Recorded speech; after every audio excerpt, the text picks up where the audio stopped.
4-5 دنوں کے اندر یہ مہینہ بھی ختم ہو جائے گا ہمارے آنکھوں کے سامنے سے۔ ہم جتنی عبادت کر لینا ہے یہ 4-5 دنوں کے اندر ہی کر لینا چاہیے۔ میرے دوستوں، اللہ تبارک و تعالی اس رمضان المبارک کے مہینے کے اندر دینے کے لیے بالکل تیار رہتا ہے، ہم لینے کے لیے تیار نہیں رہتے۔ اللہ تبارک و تعالی رمضان المبارک کے مہینے کے اندر شیاطین اور سرکش جنات کو کیوں قید کیا؟ کیونکہ وہ ہم کو بھڑکاتے ہیں، انسان کو ایسا بھڑکاتا ہے شیطان، غیر رمضان کے وقت کوئی گناہ کرے، کوئی غلط کام کرے، کوئی غلط راستے پر چلے، اس طرح بھڑکاتا ہے۔ اسی لیے اللہ تبارک و تعالی اس مہینے کے اندر ان کو قید کیا گیا ہے۔ میرے دوستوں، اس کے باوجود بھی خوش نصیب ہیں ہم لوگ، اللہ تبارک و تعالی نے ہم کو قبول کیا، ایسے لوگوں میں نہیں رکھا تاکہ ان لوگوں کو رمضان المبارک کا مہینہ نصیب ہوا پھر بھی انہوں نے روزہ نہیں رکھا، تاکہ ان لوگوں کو رمضان المبارک کا مہینہ نصیب ہوا پھر بھی ان کو تراویح نصیب نہیں ہوئی۔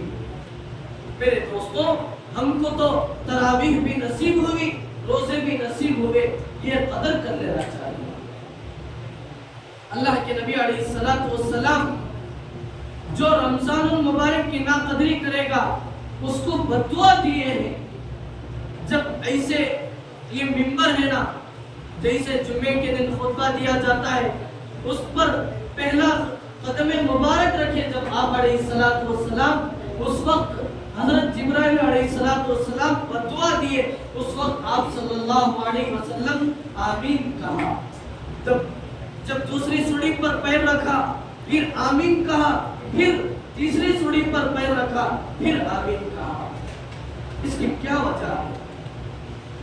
خطبے سے فارغ ہونے کے بعد صحابہ آپ صلی اللہ علیہ وسلم سے درخواست کیے، اے اللہ کے نبی صلی اللہ علیہ وسلم، ہم نے ایسا منظر اب تک کبھی بھی نہیں دیکھا ہے، تاکہ ہم پہلی مرتبہ یہ دیکھیں گے، یہ اس کی کیا وجہ ہے؟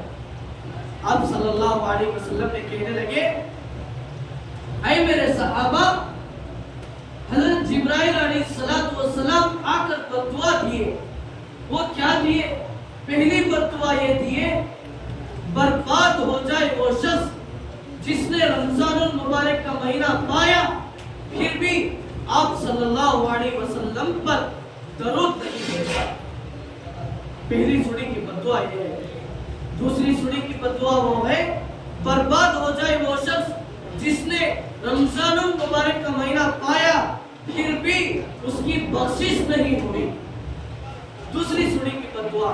تیسری سوڑی کی بددعا یہ ہے، برباد ہو جائے وہ شخص جس نے رمضان المبارک کا مہینہ پایا پھر بھی اس کی ساری زندگی پائی اپنے بوڑھے ماں باپ اور اپنے ان سے بڑے لوگوں کی خدمت نہیں کیا، یعنی جنت میں داخل نہیں ہوا۔ میرے دوستوں، یہ تین چیزیں ہمارے پاس موجود نہیں، نہ ہمارے پاس والدین کی قدر ہے، نہ ہمارے پاس آپ صلی اللہ علیہ وسلم پر درود نہ بھیجتے ہیں، نہ ہم اللہ سے بخشش کے لیے دعا مانگتے ہیں۔ میرے عزیزوں، جہاں بھی آپ صلی اللہ علیہ وسلم کا نام سنتے ہیں، آپ صلی اللہ علیہ وسلم پر درود بھیج رہا ہوں۔ یہ رمضان المبارک کے مہینے کے اندر اللہ سے دعا مانگنا، بخشش چاہنا اللہ سے، اللہ تبارک و تعالی مانگ دینے کے لیے تیار رہتا ہے۔ ایک منادی پکارتا ہے کوئی مغفرت چاہنے والا تاکہ ہم اس کو مغفرت کر دیں، ہے کوئی بخشش چاہنے والا تاکہ ہم اس کو بخش دیں، ہے کوئی سوال کرنے والا تاکہ ہم اس کے سوال کو پورا کریں۔ میرے دوستوں، ہم ایسی راتوں میں گہری نیندوں میں سوتے رہتے ہیں، ہم کہاں اللہ سے مانگیں گے؟ نہ ہم کو مسجد کی طرف آنے کا ہی ارادہ ہی نہیں ہوتا اپنے دل کے اندر۔